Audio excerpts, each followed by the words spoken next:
Ayrton, vamos lá, esse discurso, essa defesa da presidente afastada Dilma Rousseff, terá algum efeito prático ou já está pensando em eleições em 2018? Já está preparando o caminho para o PT? Bom, se nós formos acreditar nos resultados que são apresentados pela imprensa, do quórum, da votação, nós teremos, segundo a imprensa revela, 60 votos favoráveis ao impeachment. Que isso me faz refletir o seguinte: esse julgamento se dá dentro de um tribunal? Não me parece. Porque em qualquer tribunal, especialmente em tribunal de júri, não se sabe a posição dos jurados antes que se instaure o processo, onde defesa e acusação falam. Os jurados ficam segregados, não se manifestam. O tribunal do júri é assim. Nós estamos diante de um julgamento onde já se sabe antecipadamente a posição da maioria dos, no caso, senadores que irão julgar. Bom, a presença do presidente do Supremo Tribunal Federal dá um clima de que há um processo legal instaurado. E, de fato, o processo é legal. Está previsto na Constituição. O que eu não acredito que seja fundamento legal são as razões invocadas. São, na verdade, factoides que ensejam, na verdade, uma deposição da presidente porque ela não tem mais maioria para governar. A presidente perdeu a maioria quando o resultado na Câmara dá 357 votos a favor de encaminhar-se para o impeachment e o Senado se apresenta com quase 60 votos, pelo menos pelo que leio pela imprensa, já decididos pelo impeachment. Então, tudo isso que nós estamos vendo, eu vejo o esforço da presidente da República em mostrar a sua verdade. E eu até admiro, mas não admiro de agora. Eu admiro a sua personalidade desde o tempo que a havia encarcerada no presídio Tiradentes, depois que saiu do doicode. Sempre foi uma mulher de fibra. Está demonstrando aí, com os argumentos que usa, com a sua tenacidade, ter fibra. E não se demonstrou até agora que a presidente está envolvida em qualquer das corrupções conhecidas que envolvem, inclusive, os integrantes do seu partido. Não há uma acusação que diga que a presidente Dilma tem dinheiro na Suíça, tem dinheiro escuso em suas posses, tem propriedades que não podem ser reveladas. Não se acusa de nada disso. O que se acusa é de infringir 2 dispositivos da Lei de Responsabilidade Civil. Emprestou dinheiro para cá, fez pedelada aqui, e isso também foi muito bem debatido pelos defensores de Dilma. Mas o que eu tenho de concreto é o seguinte: se eu fosse deputado, eu não votaria pelo encaminhamento do impeachment. Se eu fosse senador, muito menos. Mas eu votaria uma postura que diria, na medida em que uma presidente perde a maioria absoluta na Câmara e perde a maioria absoluta no Senado, como ela pode administrar o país? Então, nós estamos vivendo uma situação de recall às avessas. O que é recall? É quando você pode trazer à consideração da opinião pública o comportamento do político eleito. E aí, julgá-lo e, com isso, possibilitar que ele seja instituído e se criem novas eleições. Mas isso não é um recall. Isso se diz que é um julgamento. Eu queria saber o que vem por aí. O Michel Temer, que é o vice-presidente, compartilhou do primeiro governo todinho. Não vi uma manifestação do Michel Temer apontando equívocos da presidente. Ele era o vice. O seu partido esteve integrado ao governo, com cargos de projeção. Ajudou a presidente Dilma a administrar o país. Uns dizem que ela não administrou, mas participou da administração. E o que eu quero saber agora é o seguinte: destituída a presidente, o que vem por aí? Será que esta maioria que se cria em torno do presidente Michel, com esse PMDB que participou do governo Dilma, vai ser diferente?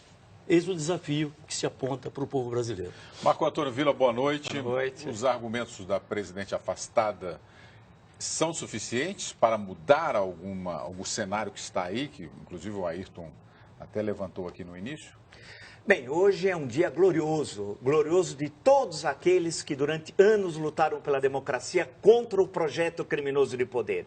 Hoje é a vitória dos democratas contra os traidores da pátria, representados por ela e pelo seu criador. Portanto, isso é um momento de glória. Nós temos muito a comemorar. É a vitória da liberdade contra os criminosos. Então, esse é o primeiro ponto. Assisti, acompanhei toda a história dos últimos 13 anos e 5 meses, vocês sabem, parte dessa história acompanhamos aqui no Jornal da Cultura. As denúncias levantadas, todas foram absolutamente comprovadas contra o chefe da quadrilha ou contra ela, contra Dilma Rousseff. E hoje acompanhei com muito cuidado toda a sua fala de 45 minutos, era 30, segundo o roteiro, acabou falando 15 minutos a mais. O discurso do começo ao fim, falácias, falácias, falácias. Por exemplo, imputou a crise econômica às questões internacionais. Mentira, mente, né? Basta, por exemplo, 2014, crescimento zero no Brasil e a média do crescimento mundial foi 3,2%.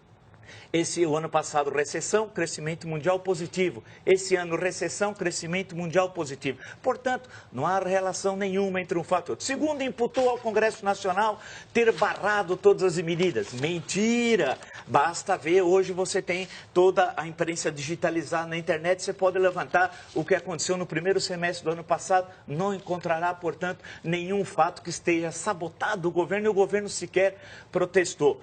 Isso na parte econômica e de sua relação com o Congresso. Imputou toda a razão do impeachment da Eduardo Cunha. Mentira! Mente!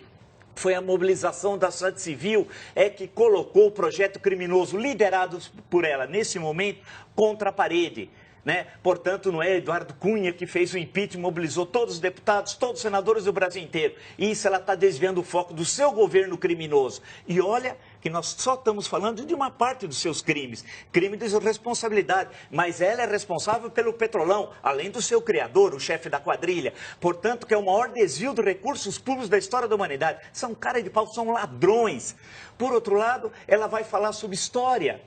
O que ela sabe de história foi a Getúlio Vargas, ditador sanguinário. A ditadura do Estado Novo matou mais do que a ditadura militar. Que a ditadura na prática do Estado Novo não começou a 10 de novembro de 1937, começou em novembro de 1935, após a rebelião comunista com a suspensão dos direitos constitucionais e a violenta repressão durante uma década até 29 de outubro de 1945, quando acaba o Estado Novo, tal, com a diminuição da repressão a partir do final da Segunda Guerra Mundial, em maio, na Europa. Ou seja, os exemplos que ela deu, e ela falou que a luta armada, ela lutou pela democracia com a luta armada. Falácia! Eu escrevi livros, artigos sobre isso. Não é que deveria ser reprimida a luta armada como foi com a grave violação dos direitos humanos. Não. Mas, por outro lado, falar que a luta armada queria a democracia, ela queria a ditadura do proletariado, de viés soviético, chinês ou cubano, só. Portanto, a argumentação histórica era absolutamente equivocada, econômica ainda, e as questões políticas que ela levantou também. Anotei todo o discurso, tentei prestar atenção. O discurso ainda foi semi-compreensível.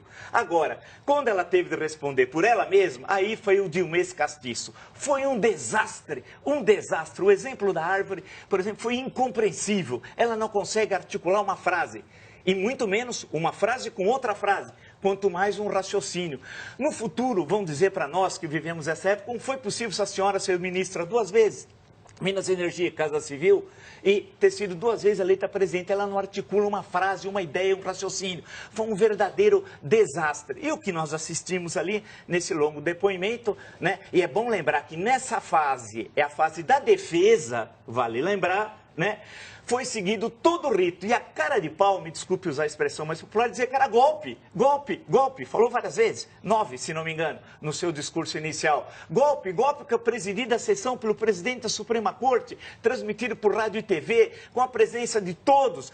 Quando isso ocorreu na Câmara, ocorreu agora no Senado. Golpe, coisa alguma. Golpe é o Petrolão que ela liderou. Criminosa sim, porque crime de responsabilidade é crime. E outra coisa, a esfera penal é outra história. A esfera penal do impeachment. Está claro na Constituição. Lei artigo 85, 86, né?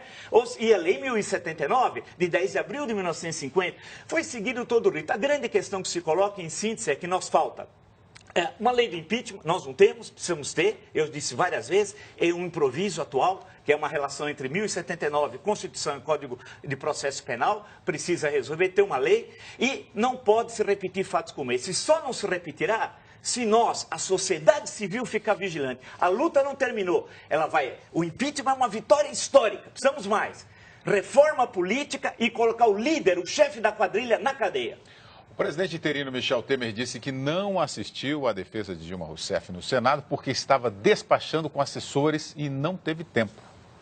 O presidente interino Michel Temer disse que não assistiu à defesa de Dilma Rousseff no Senado porque estava despachando com assessores e não teve tempo. Michel Temer recebeu cerca de 60 atletas que participaram da Olimpíada no Rio de Janeiro. O presidente interino disse que aguarda o resultado do julgamento do impeachment com tranquilidade. Os atletas entregaram ao PMDBista uma touca de polo aquático. A seguir os bastidores do impeachment no Senado, Chico Buarque gostou do discurso de Dilma Rousseff e 9 capitais registram manifestações em apoio à presidente afastada.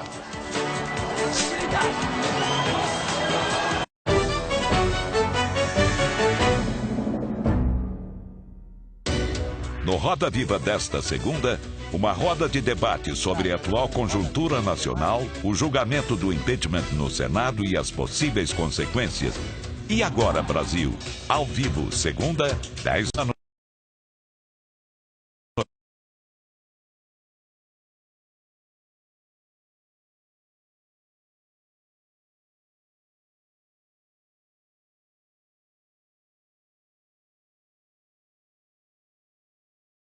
Direto da livraria Cultura, na Avenida Paulista. Boa noite, Luísa. Parece que até que coincidiu as datas aí, né? O calendário lá de Brasília com esse lançamento. Boa noite, William. Boa noite a todos. Parece mesmo, mas é pura coincidência. O lançamento do livro com o dia da apresentação da defesa da presidente afastada Dilma Rousseff no Senado no processo de impeachment. O livro é um diálogo entre os autores que falam sobre cidadania, ética, também sobre intolerância, democracia. Tudo isso no Brasil. São opiniões muitas vezes antagônicas, divergentes, mas complementares. Eles questionam, afinal, o que é um governo democrático e até que ponto ele é um reflexo das nossas escolhas como cidadãos. Enfim, um tema atual num dia histórico para o país. Antes da sessão de autógrafos, os 4 autores conversaram com o público. Eu fico otimista de ver tanta gente interessada. Os autores lembraram que em momentos de crise, como agora, a democracia precisa ser exercida para garantir o bem comum. A sessão de autógrafos foi muito concorrida, mas nós conseguimos um tempo para conversar com os escritores sobre o tema do dia, o impeachment. O que está em julgamento não é a Dilma, nem o PT, é muito mais do que isso. O que está em julgamento é a relação do cidadão com o Estado. Esse é um grande momento. Claro, o debate, o sofrimento, a turbulência, ela é necessária, é um aprendizado. Não há cura sem febre. E nós estamos num momento febril. Eu assisti grande parte depois das respostas, ela se preparou para responder, mas a impressão que eu tenho é muito difícil reverter o processo. Eu acho que existe um sentimento das pessoas de que a política finalmente perdeu a sua máscara. Eu acho que o rei está nu. Antigamente, alguns líderes políticos, como Fidel Castro, podiam dizer: a história me absolverá. Hoje a gente acha que a história não absolve ninguém. William, o livro Verdades e Mentiras, Ética e Democracia no Brasil já está à venda nas principais livrarias do país. E ao contar pela fila que tem aqui na sessão de autógrafos, já é um sucesso. É com vocês no estúdio.